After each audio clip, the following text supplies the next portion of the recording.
This is the corresponding survivor video. Go with the killer video I just put out. Or the demon video I just put out. So some of my basic overview on the bugs, the state of the bugs, the state of the controls, the state of the overall jankiness of the game, which I'm pretty cool with. Most of that was covered in the previous video, along with what I thought about the killers, about how I would give some slight tweaks.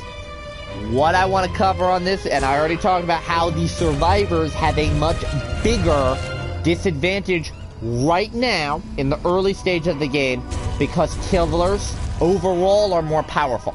Because killers can get to, if a killer gets to level 25, they can keep going. A survivor gets to level 25, there's nothing else. To me, a feature I would like to see, which I love the mechanic where you can spend your spirit points in any survivor.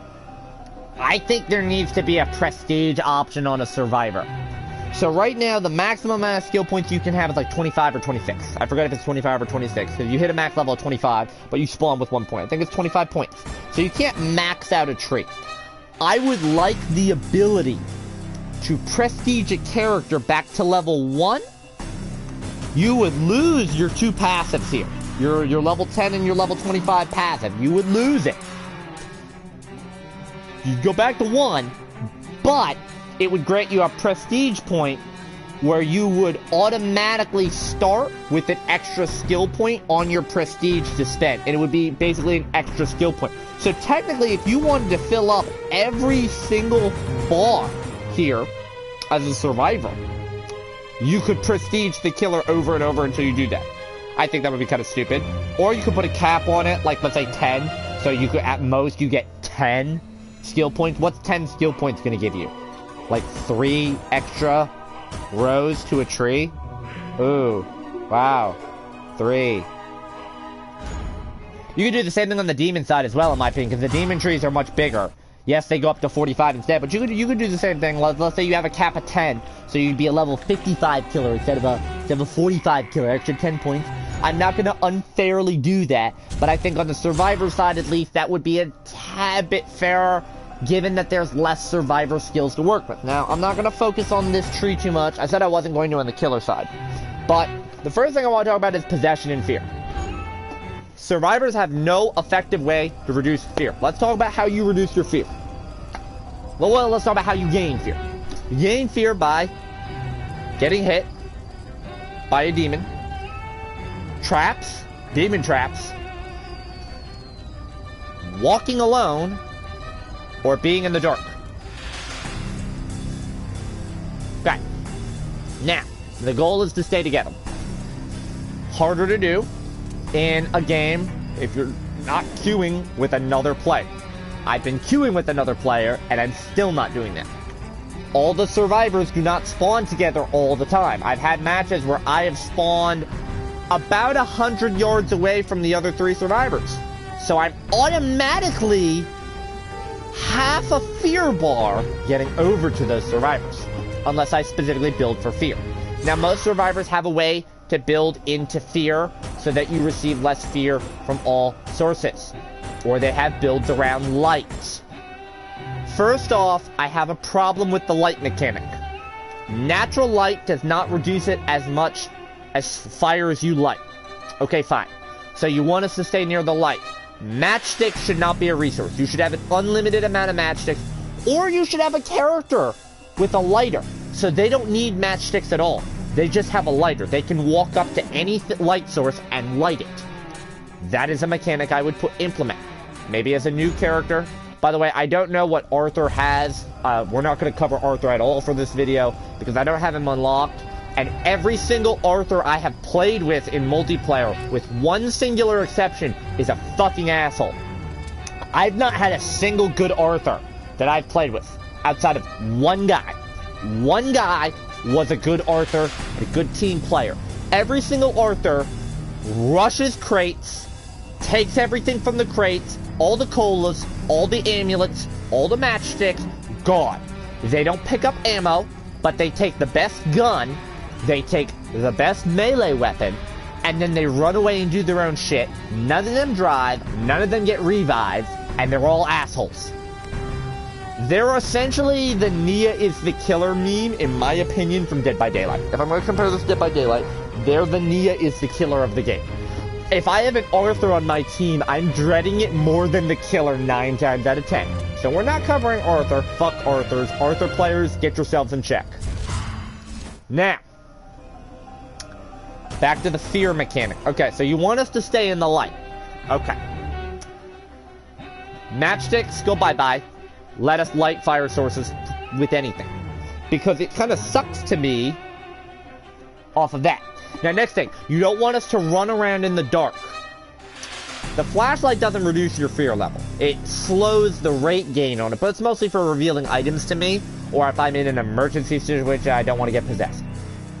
I will spend most of the game at high fear level because of the fact that it's nearly impossible to reduce your fear level if you're traveling from one location to another without a car. With or without a car. Because you gain fear in a car. Because it's dark in a car. To me, you shouldn't gain fear in the car. Because the killer can see you automatically when you're in a car. Why is that mechanic in play? If the goal of the car is to get from place to place faster, so that your fear goes down and you're not walking through the woods so much, why do I gain so much fear in the car? Why does the killer see me in the car? I understand why the killer sees me in the car. It's loud. You don't want survivors to make noise like firing your guns.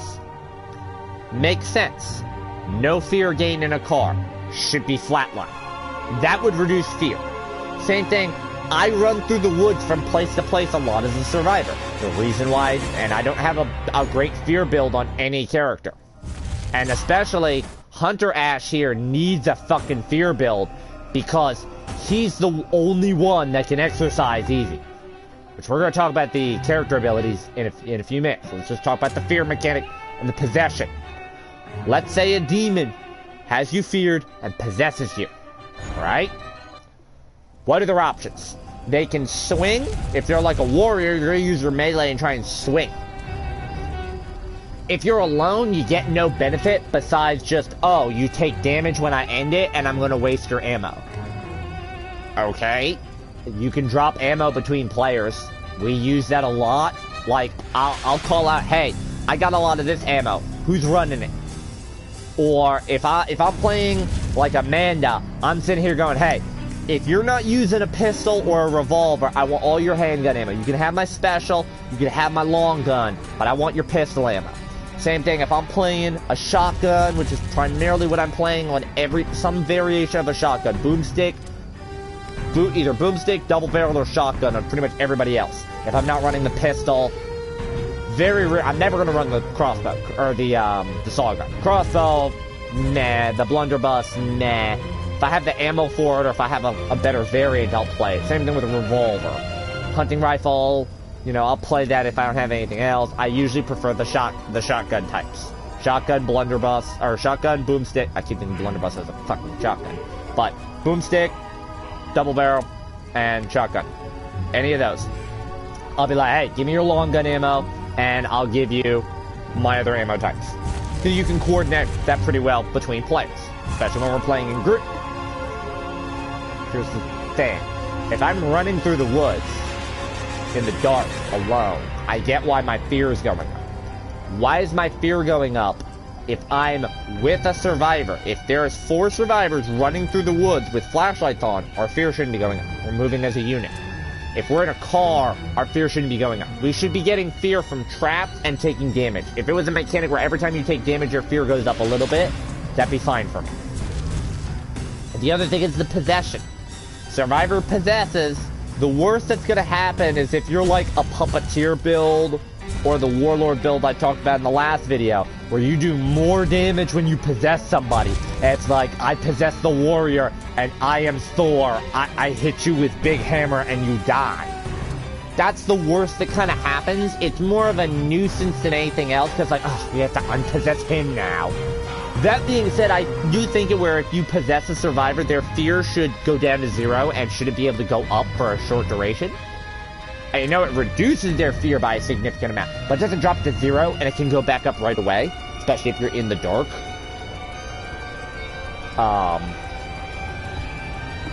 other than the possession and the fear just getting a little bit of a tweak down, like I said, I think there's a lot of item management between ammo and the cooldowns, your amulets and your colas. So I'm going to talk about the characters from weakest, in my opinion, weakest to strongest. The weakest character right now, I don't know, it's a toss-up. All the characters are pretty viable. I would say the weakest characters are probably going to be between Annie, Ed, and Cheryl.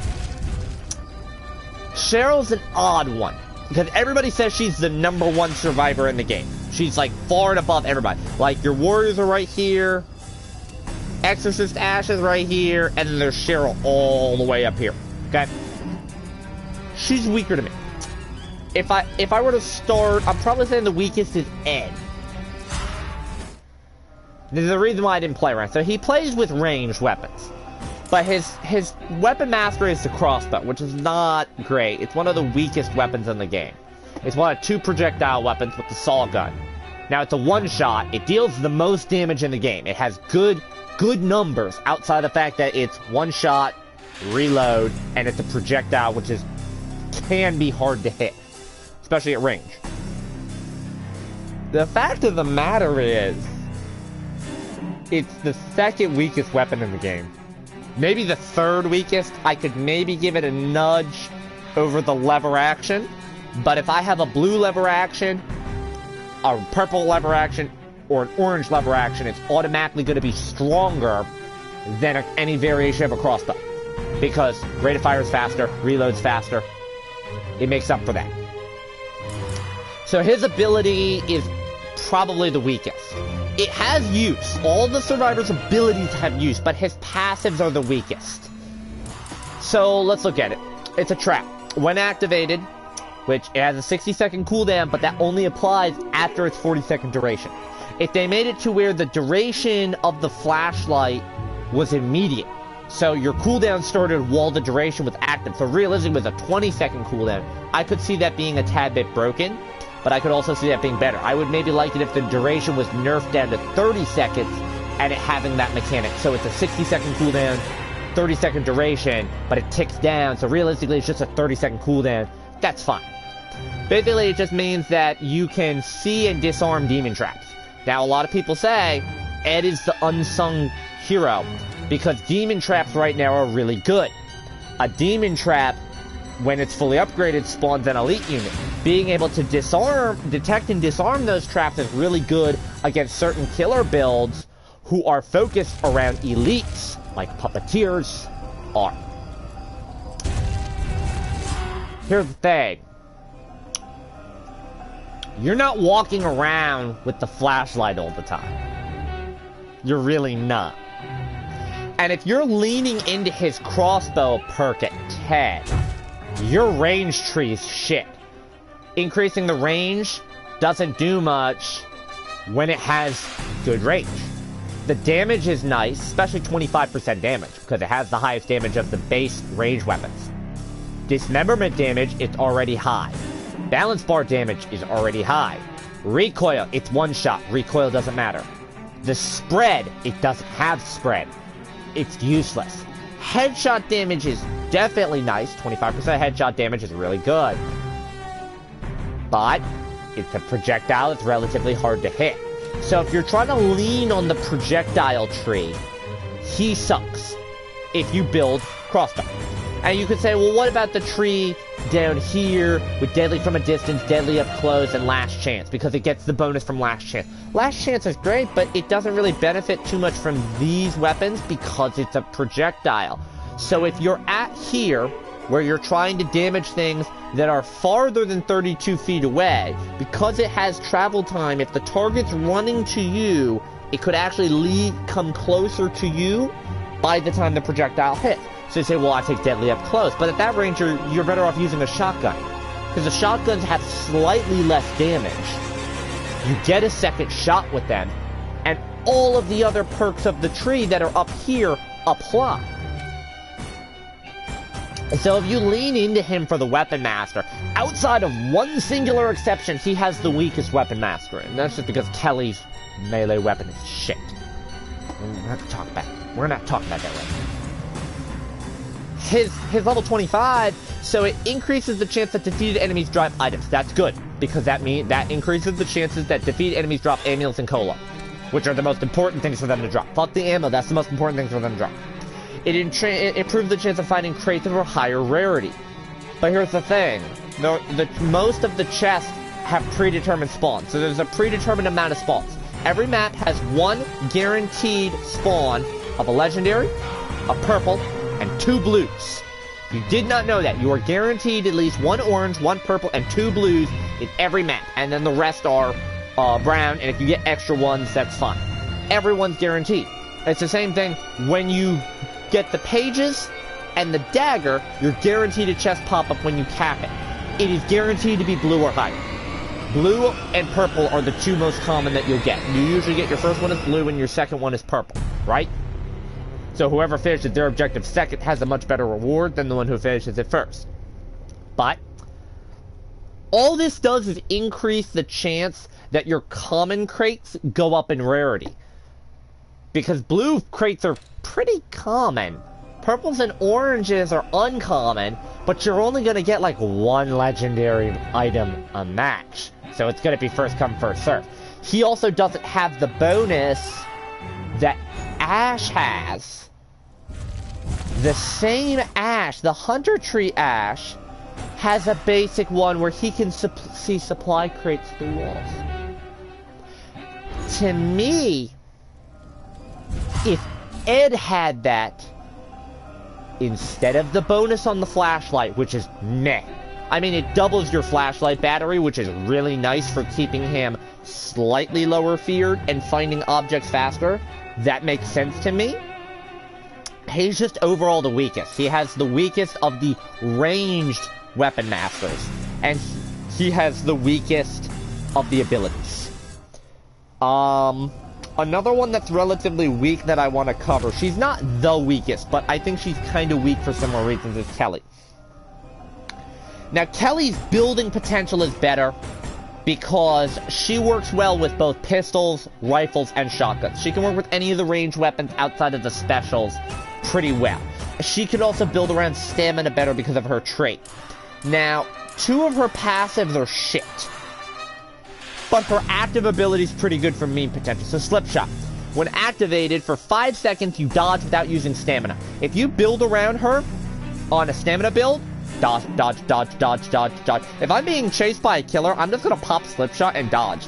That's what I use it for. I use it for the unlimited dash potential of just dodge, dodge, dodge, dodge, dodge, dodge, dodge. Just dodging left and right and watching the killer, like, zigzagging around like a mad lad. She's fun to play off of that. But all of her bleeding damage is kind of shit. Now, the bleeding damage is actually not bad. It deals 20% of whatever your ranged weapon is as bleeding damage for the 5-second duration. I don't have an issue on that. That's cool and all. She has the counter shot where your next range attack after you dodge and fix 5% per second. And that does stack on top of her ability. So you can get, you know, if you dash, shoot, dash, shoot, dash, shoot. You can keep stacking that 5% weapon damage on top, have a nice bleed damage. Here's the thing, though. Most things in the game are gonna die. Unless you're using a pistol or a revolver, anything's gonna die if you hit it in 2 shots. Unless it's pistol or revolver. And if it's a pistol or a revolver, the bleed damage is usually gonna be enough to put it at like the 2 to 3 shot range anyways. That's not really needed. Her level 25 is nice. Melee damage increases the longer you're in sustained combat. That would be nice. I kind of wish the 2% damage per second also had a swing speed bonus, maybe, where you swing faster a little bit. That might be putting her into the warrior category a little bit more. The thing that just draws her back is her weapon master is the meat hammer. I mean, she's the only character who should use a meat hammer unless you have nothing else. But the meat hammer is just such a bad weapon. It really is. She's the only character that gets any value out of it. And even then, if I'm playing Kelly, I'm not picking up a meat hammer. if I will pick up anything but the meat hammer. The meat hammer sucks. The only time I'm considering it is if I'm playing Kelly and there's a purple, yellow, or an orange meat hammer. Even the blue meat hammer, I'm not picking it up. Fuck the meat hammer. Weapon sucks. If they maybe got rid of the counter shot ability here and gave her a secondary weapon mastery buff to the meat hammer, or they make it where she spawns with a meat hammer here and she gets the meat hammer mastery here, that to me would make her a bit better. Other than that, like her kit is like kind of kooky and fun if you do a slip shot build. I like the slip shot build of the stamina where dash dash dash dash. That's fucking funny as hell. I pissed a lot of killers off doing that, and I've clutched a few situations off of doing that. So I do like that. But the rest of her kit is again kind of meh outside of Battle Friends, which is level 25. Another character who I think is weak is Annie. Annie kind of builds around range, but her being a leader, I think the leaders are inherently weak. So leaders are based around their passive, which is an aura, where allies within the aura's effect radius get benefits off of it. So, like, I don't know what Arthur's is. Her ability's alright. Any ally in her aura deals 10% more damage with ranged weapons. That's not a noticeable enough difference. It's really not. Like, if I'm playing an Amanda Fisher pistol build, I'm getting more buffs from my build than your 10% buff is. This ability's kind of useless. Now, her other passive buffs the aura even more. So attacks by you within the aura's effect deal more balance bar damage to evil units by 25%. That's really good. If you could build her up, she's really good for a balance bar build. For just smacking balance bar. Because what does she get out of smacking balance bar build? I'm gonna smack him. I'm gonna finish him. Smack him. Finish him. You build around balance bar damage is like, yeah, it's really good. Especially because she's got balance bar on range weapon. She's got balance bar on melee attacks. So building her for balance bar off of these two is really good. You also want to build her for range weapons, but I'll talk about why in a minute. But that 10% bonus isn't enough, but her ability is. This is really good. Building her around being, okay guys, we're gonna stun them, we're gonna go for finishers. She works very well with the warriors that need finishers. If you're playing a warrior and you need a finisher, you know, Army of Darkness Ash, Scotty Ash to a little bit, if he's going for like a fear reduction build, she works well. But she also works well with the range characters. But what's the problem is she doesn't benefit enough. Slugger does the exact same thing, but it makes it so it's the balance bar for the elites and the boss units. Which basically just means that she's good against a minion build.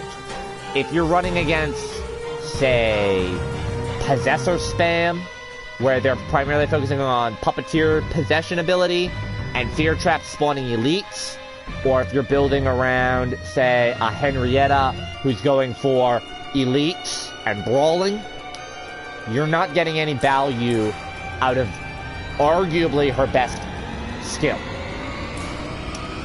Howither's not great. Now what her ability does is it lasts for 15 seconds. It has a 45-second cooldown, which is actually really pretty good in my opinion. So it's 15 seconds, and then it goes on cooldown for the 45 seconds. But it basically makes it so that you deal double damage to any allies in your aura, range damage. And it benefits you, which is why you want to build around your range weapons. You want to get hollow points up to 4. You want that buff. Because at the very least, if you have a good range weapon, you can make yourself into the ranged character of your team, especially with your balance bar build. So if you build your range build, I'm going to run stopping power, I'm going to run hollow points, and I'm going to kill anything in a certain range of me. You know, anything that I can shoot, I'm going to shoot. She's good for that. She helps buff your range characters up. And because of her balance bar build, she's good for buffing your warriors up. Here's the issue. If you're playing with hunters and they're stealing good guns and they're not leaving anything for you, or if you're playing with warriors and you haven't found a good gun, you get no value. She's one of those characters that needs other survivors around her to pull their weight to be effective. That puts her at a disadvantage. The next weakest is going to be Cheryl, for me, at least. Now, Cheryl is really good because she has the most healing that she can provide. Her build is around the shemps. So she carries more shemps than anybody else. She starts the match with an extra shemps, which is good. All the supports gain the benefit. By the way, it's not listed, but all the supports, if you see right here on the side, says survivors start the support survivors start with a shemps and an amulet at the start of the match. They carry more, and if any survivors are in a limited radius around them, they will gain 50% of the effects. It just says they will gain the positive effects, but they'll gain 50%. Okay. So knowing that, Cheryl has two ways to heal. She's the shemps person, because she carries more shemps. When you drink a shemp, you reduce your and nearby ally sphere. When you drink a shemp, nearby teammates gain more health. You can gain more health from drinking shemps, which also benefits your teammates by a limited degree. You can carry even more shemps. You can start with even more shemps. That's kind of the problem with her, why she's weak. She, like most of the support characters, is built around buffing her team. She has some options for damage and tankiness, but they're not great. They're really, really not great. That's kind of the issue. Now, her healing touch, to me, needs a bigger radius. That's one thing I have an issue with. The radius on it should be a lot bigger. For a 90-second cooldown and only a 6-second duration, the heal's not even that good. 80 health per second for 6 seconds is not a lot of healing. That's if a survivor's in the duration for the full 6 seconds, which, by the way, as soon as you press the button, 1 second is ticked off, so it's really 5 seconds because of the latency that the game has. The latency delay is pretty significant. It's really kind of meh. It's a meh ability, because it's a 5-second heal, 80 health per second, and it's such a short radius. It really is a short radius. I don't think I can state that enough. So because of that fact, I didn't need the range buff. Otherwise, most of my healing that I do is like, I'll be full health or I'll be like partial health, and I'll drink a shemp just because the teammate's nearby and I need to heal them and my ability's on cooldown. Now, yes, I could drop a shemps for them, but they don't gain as much of a benefit of shemps if you think about it. I can get 30% more health off of a shemps by drinking it.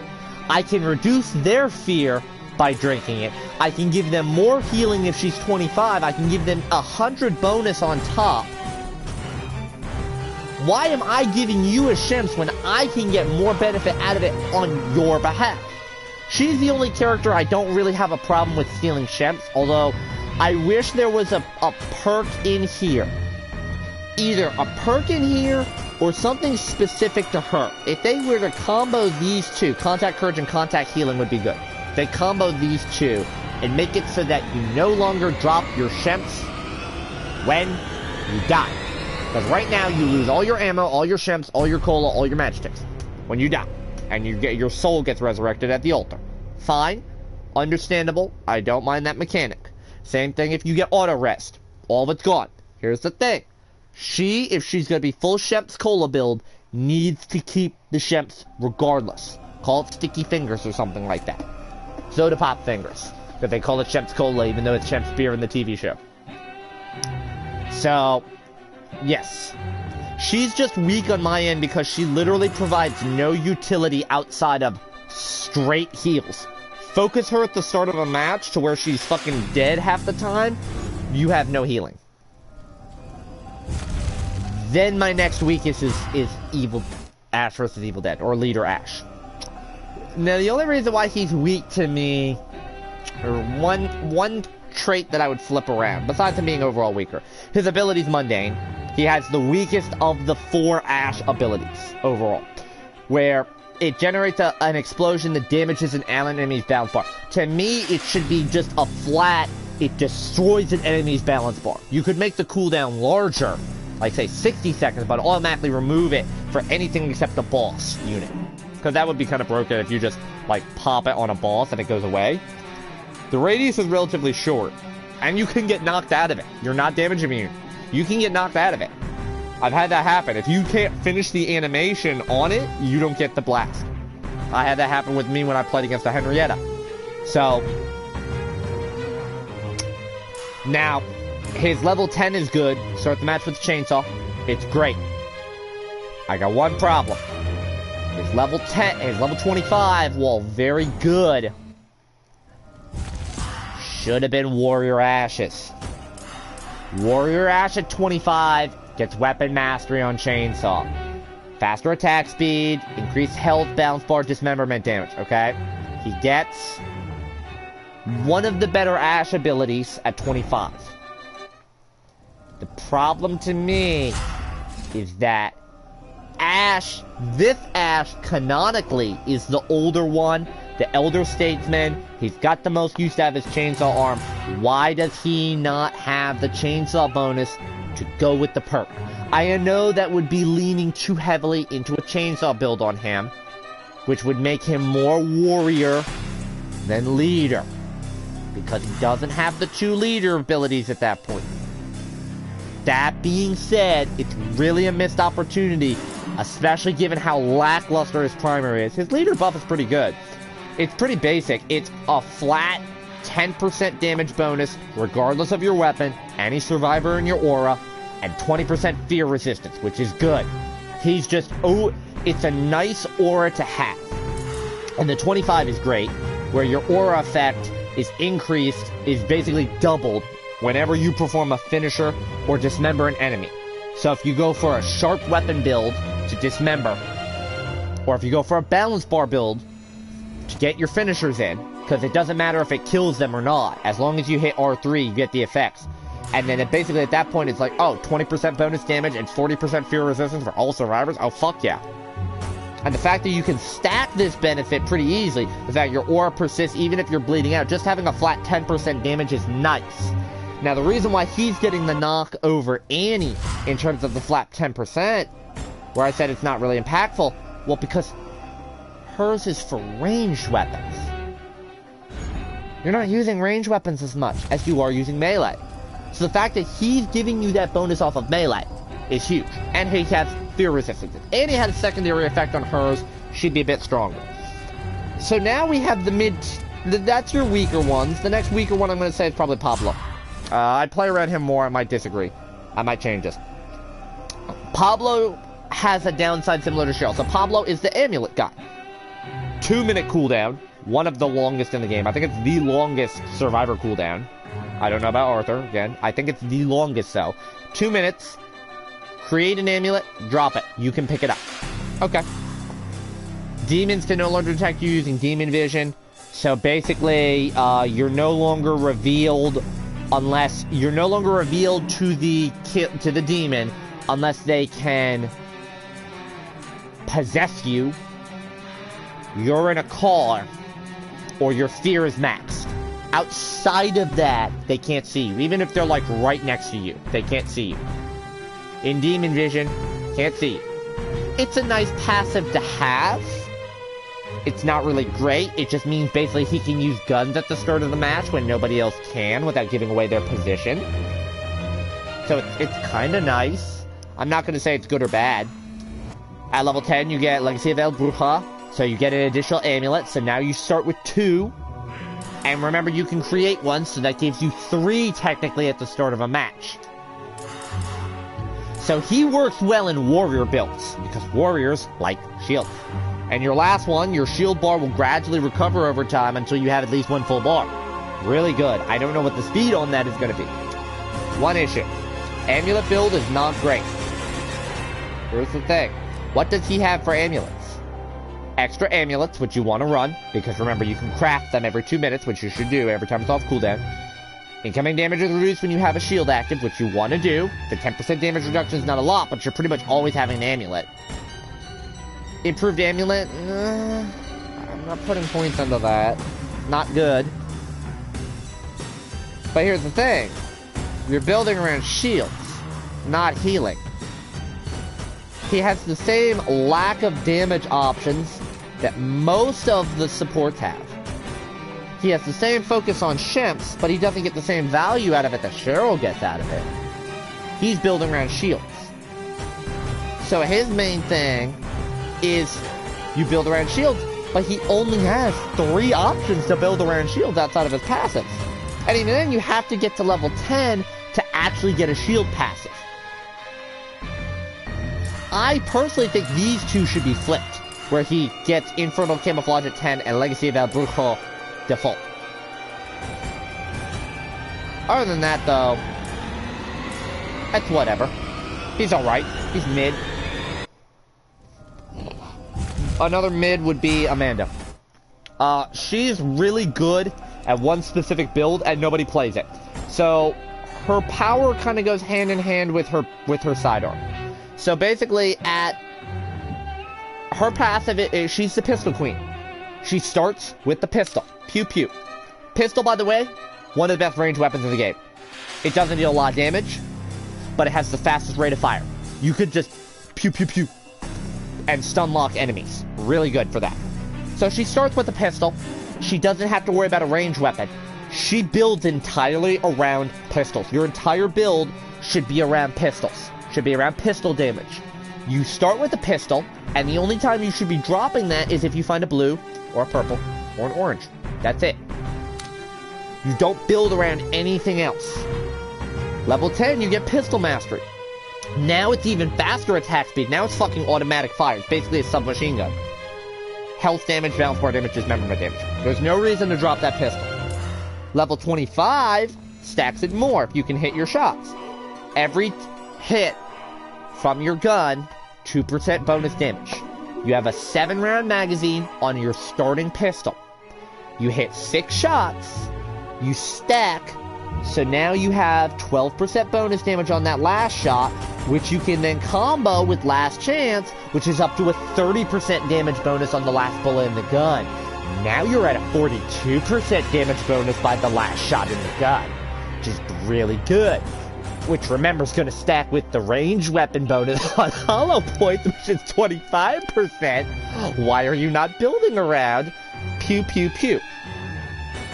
And her primary is fucking great. You fire whatever ranged weapon you have without expending ammo. Now, the main reason why I see Amanda's not using the pistol, which personally, they'll get a good boomstick. They'll get a good blunderbuss. They'll get something that's got a low rate of fire or a low ammo capacity.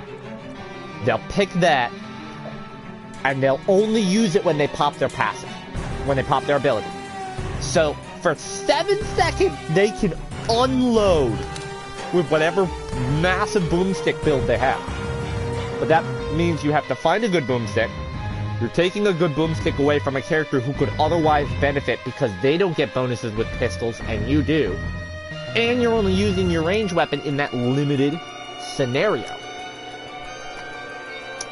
Just stay with the pistol, people. If you're running Amanda, stay with the pistol. I think that's kind of like the live or the die with her.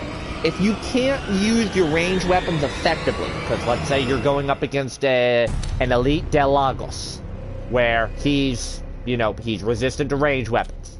The Demi El Lagos. Let's say you just can't hit your shots, or you can get one clip off, but you're getting stunned so you can't reload. She kind of lives and dies by that. So who does that leave for the good characters? Both of your starting ashes for Hunter and support are good, and all your warriors are good. These are my top 5 characters right here. So, how am I going to rank them? Bottom of the list for the 5 is Henry the Red. On Henry the Red, it's kind of the similar boat to Amanda. He's just the melee side. He's kind of the tank. He's slow. He's big. I deal melee damage. I have a lot of health. I have a lot of shield. That's great. One issue I have with him is he doesn't have any way to build up his shields. I mean that personally. So he has shields up. So his passive kind of sucks. He starts with an extra shield bar. He doesn't start with an amulet. If it was he starts with an additional shield bar and he starts with an amulet, that'd be good. Because now I'm guaranteed to have a shield at the start of the game. What good is 2 shield bars going to do for me, though, if I can't hold amulets? He also doesn't have an amulet build. His amulet build, yeah, you get damage reduction while you have a shield active. Yeah, you have increased length of shield bars, but that's all I get on him. I don't carry extra amulets, which means as soon as I get an amulet, I'm popping it. 10% health and shield bar length increase is per bar, which stacks with improved amulet. So it's good if you're trying to go for max shield build, but you have to play with a Pablo to get that. So you basically have to have a designated player for him. But his base kit's pretty good, because Unstoppable's fucking great. I just want to mention that. It's 7 seconds, but it has the same issue that Cheryl has, where as soon as you press the button, that 1 second is gone immediately, where you don't get the effect. So you realistically have 6 seconds, where you cannot take damage to your health or your shield. It basically makes you unstunnable as well. It's a little janky on that, but it makes you unstunnable, I found.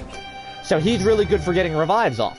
But you have to be, like, directly over the survivor, press it, and then hold triangle to start reviving them in order to get them up in time without getting knocked out of it. But he's really good for I need to survive. He's good for surviving a little bit long.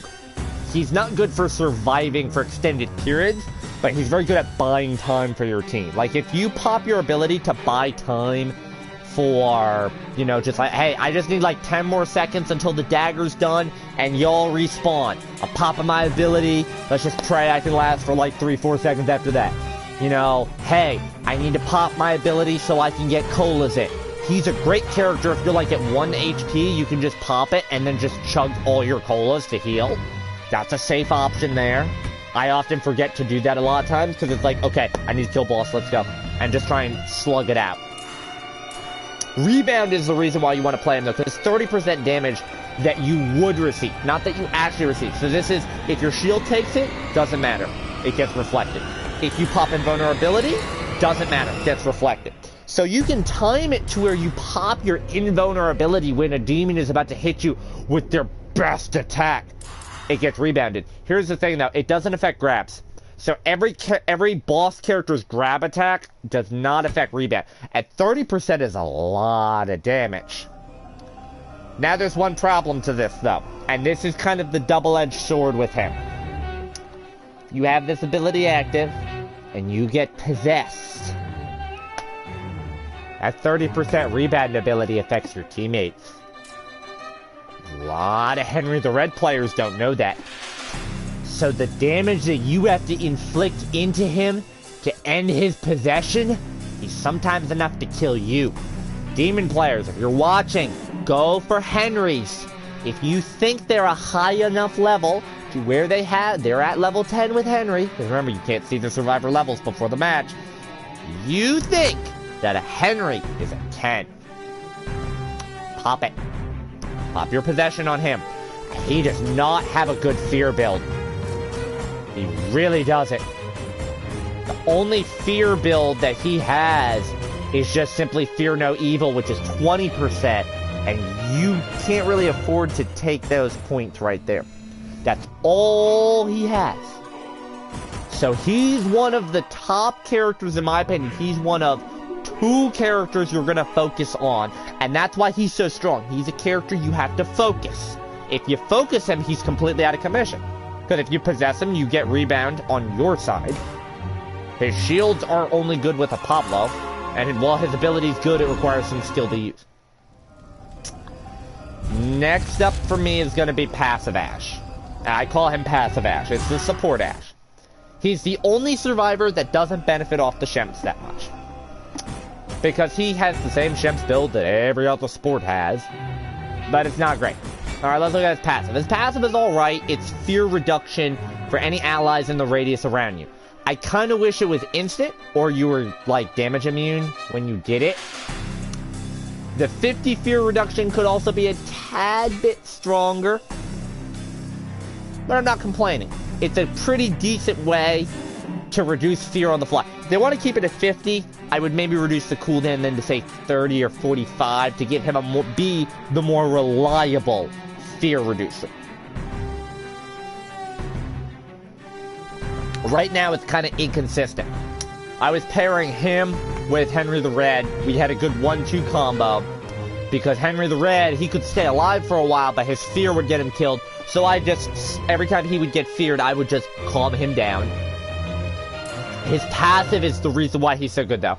Because successful heavy attacks partially restore health to your team. So every 35 damage that you deal gets restored as health. Now that's important to note. I want to mention this. Because a lot of people say, you want to run the hunting knife, don't you? Because the hunting knife has the fastest attack speed in the game. It has to deal 35 damage in order to deal 35 health. If it deals less than 35 damage, you don't get as much health. He also builds oddly around headshots, so his 10 and his 25 are kind of stupid. Headshots mark the target, follow-up shots from teammates will deal 30% damage, bonus damage at 10. At 25, 30% of the damage dealt is restored to that teammate's health. Now, none of these abilities affect you, by the way. Let's start with that. Which makes him a support. He actually, believe it or not, is very good for enabling range characters. To me, he's actually the best overall support because Cheryl's just good at healing. Pablo's just good at shielding. Pablo works well with warriors because they like shields. Cheryl works well with leaders, I guess, because they're aura based like she is to a degree. Ash can play around both. His headshot abilities mean he can enable the range characters, and his melee heal enables the warriors to brawl. So you kind of want to make Ash into a little bit of a tank, so to speak, kind of like a mini tank. You want to put your points into the health here. You want to put your points into the melee here so that you can kind of just go in, swing, swing, swing. That's what you're looking to get. You're looking to go swing, swing, swing with him. Because if you're going a swing, swing build with a decent weapon, he benefits to me more off of something with a slightly faster attack speed, like a machete. More than some of the other weapons. The speed of ones like the sledge, lumber, axe, sword, well, it's good because he can deal more damage. They're slower with the heavier than, say, the machete. Usually what I end up doing is just trying to focus on my heavy too much and not focusing on my actual combo, so to speak. So, pretty decent build. He's kind of good at everything. He's good with the range if you have these. He's good with the melee with this. He's good at fear enabling with the rest of your team. But he's not that strong. Number 2, it's a toss-up between these two. 2 and 3 are between these two. I can go either way. I really think Scotty's underrated. I'm going to say it's Army of Darkness Ash because I see so many of them and I think he's a little bit overrated. So his melee build is really good. He has a lot of options, but they're a tad bit annoying. So let's cover this. So his passive is, every time you lose a shield, you deal 200 damage to nearby enemies, which is good. So you kind of want to buff, and you kind of want to play around shields a little bit like Henry. But the thing is, unlike Henry, who doesn't really, like, get a benefit out of the shields, you don't need to put any points into these two to get the value out of the shields like Henry does. Because all you need is one shield. Basically, if you lose your shield, you get a nice AoE damage boost. And it basically tells you, hey, I need to pop another shield. So, he doesn't, realistically, you only need to have 2, no more, I would say you need no more than 3 shields on him. That's a common mistake I see people run, is they just run max shields, pop all the amulets they have, and when their amulets are depleted, when their shield is fully depleted, right? The main problem is there's not enough amulets at that point to go around. So now you're stuck with all those wasted shield points. all the wasted shield points and nowhere to go. So to me, I usually what I try and do is I put one of my first points into shield. So I have 2 shields, so I can pop 2 amulets, and I can have that bonus. 400 explosion if I lose both bars. Really good. Finish strong, works well. You get 40 shield bar every time you kill an enemy with a finisher. Now that to me is the problem. You can't get that bonus off ranged weapons. You don't get that bonus off of R3 finishers if it doesn't kill them. And you don't get it off you just outright killing it. You have to kill them with a finisher, which you're not always going to be doing. But it is a nice way to charge up Shield Blast. It's good. I like it. It makes them viable. But it kind of forces you to play around finishers. So it leans you more into the balance bar build than anything else. And then level 25, you get the Chainsaw Mastery, which again, I still think that should be on Ash vs. Evil Dead Ash, rather than him. I think he should get Mastery around a different weapon. Or you could maybe give him a different ability, like a Henry the Red ability where he starts with an extra shield bar maybe. Maybe if he had that passive, if this or this was level 25, and he had the extra shield bar here, and at level 10 you got one of these two, that'd be better. His ability is overall useful, but it requires situation. So basically, you drink your potion, it gives you a 30% damage bonus. That's good. Any weapon. A 50% damage reduction. That's good. Anything. 250 health. Not really good. It's a quarter of your health bar, and if you put points into health, then it's less and less. But it's nice to keep you up. And a 30 fear reduction. That's not enough. Because Ash, support Ash reduces your fear by 50. And is a lot shorter. He gets it off more often. The issue with the Wise Man's Potion is that the duration is 25 seconds because of the damage increase and the damage reduction. If you pop it just for the heal and the reduction, you're getting it off once a fight. If you're popping it for the damage increase and the damage reduction, then you have to time it properly. Most of these Warrior Ashes don't know how to time it properly. Most, not all, most. And that makes it a bit harder to use, why I would probably put him at 3, because even though his passives are, like, kind of brain dead to use, put a shield on, kill enemies with finishers, have a chainsaw. All of these are basic. This actually requires probably the most skill to use, because it has so many uses. He's kind of a jack of all trades, master of all trades. Because, realistically, you could give him a ranged weapon and he'll do really good, too. Just give him a fucking shotgun and he's fine. I mean, shotguns are high enough damage. I mean, it's just point and shoot. You don't need bonuses. Scotty, in my opinion, is getting the personal nudge. And that's to me because I think Scotty has better survivability. He's just overall better.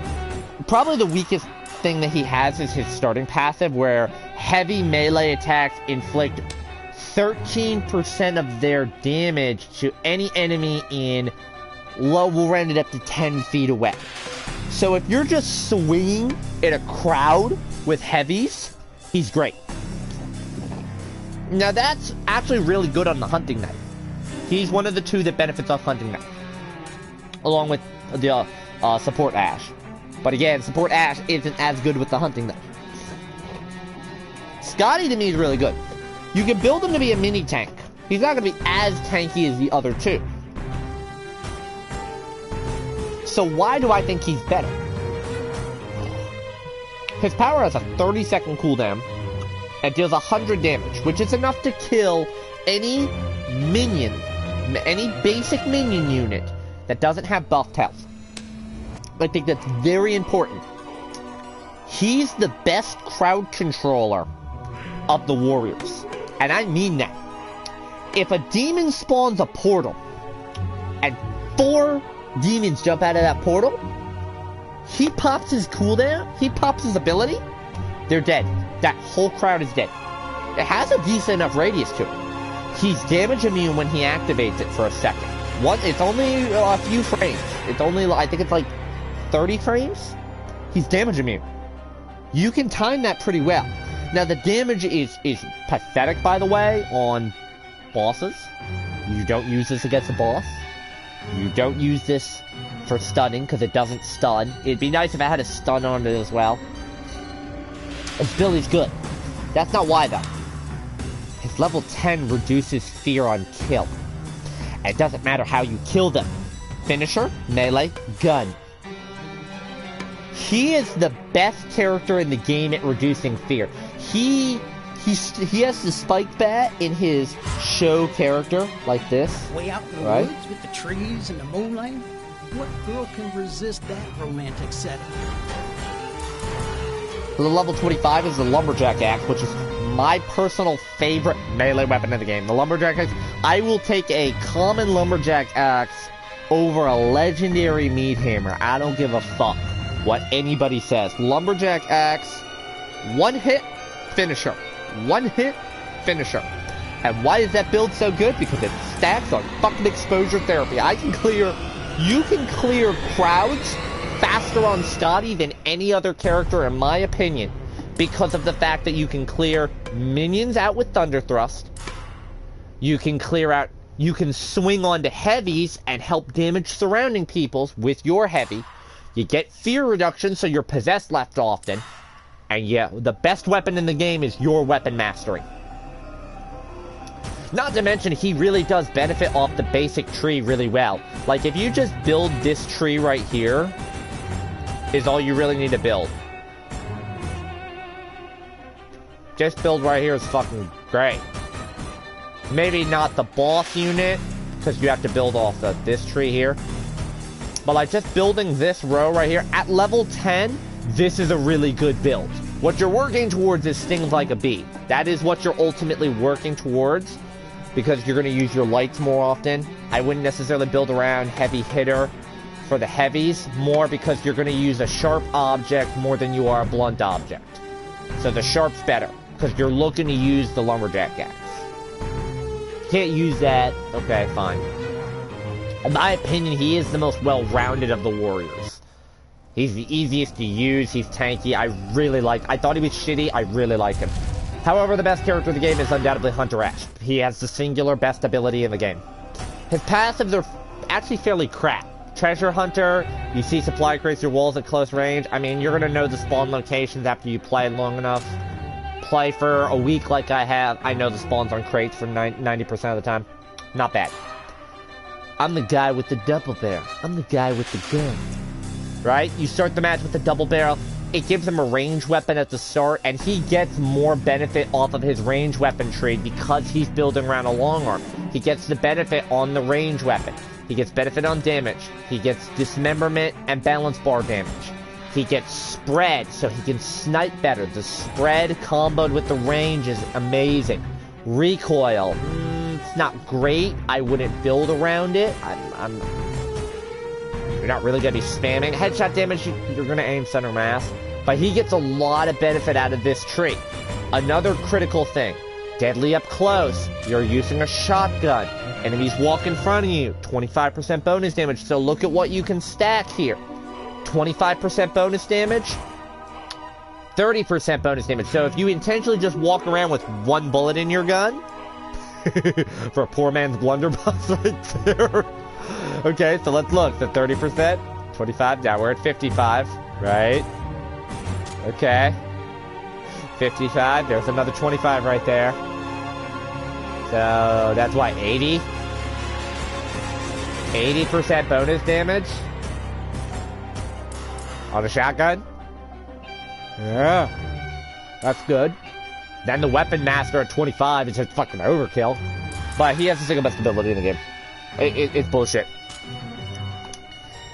Basically, you need to build yourself around fear more than anything, so you don't get feared. And what you do is, if the demon possesses a minion or a survivor, you press circle, and they go bye-bye, fuck you, get out, go over there, and sit in the corner. And it takes 15% of their infernal energy. It does that no matter what, by the way. If you use it on an elite or a boss unit, it will drain 15% infernal energy from them automatically. So it pulls them out of their unit faster. It can't exorcise them from an elite or a boss. But that being said, the fact that his goal, the fact that he's basically the #1 counter to the demon is insane. He's the guy that the demon needs to fear first. The demon's going to fear him first, and then the demon's going to fear Henry. And they work really well together if you pair them. Because if Henry gets possessed, Ash exercises. If Ash gets possessed, Henry rebounds the damage back into him to end it earlier. So, it's a really good combo, and it makes him the single best survivor in the game, unfortunately. Now, what do I think we need on the balance side for the survivors?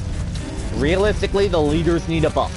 The leaders as a whole need a buff. Again, fuck Arthur. I don't know about Arthur. I don't have him unlocked. I'm sorry I can't talk about Arthur. I assume he has a sword mastery as one of his passives. And I assume he has a damage bonus for his active ability. That's what I would think, because he lights his weapon on fire and everybody else. I would assume it's like 25% bonus damage. The leaders need a buff though, in my opinion. They're relatively weak. There needs to be a dedicated, faster revive, whether it's in the leaders or the support. Somebody needs to be able to pick up survivors instantly, or somebody needs an insta-res ability. I press circle on down survivor, I instantly res them. If I'm carrying a soul, I can press circle and instantly revive them. I don't need an altar. Put a massive cooldown on it. Put a fucking 2-minute, 3-minute cooldown on it. I don't care. You need faster revives, because player goes down, we're fucked. Also, we need a DC penalty. If a killer DCs, it's the end of the match. It's like, you still get all of your progress from the match, except for the killer. If a survivor DCs, it's game over. Survivors can't win. But, yeah, that's my views on, like, the builds and that for the survivors.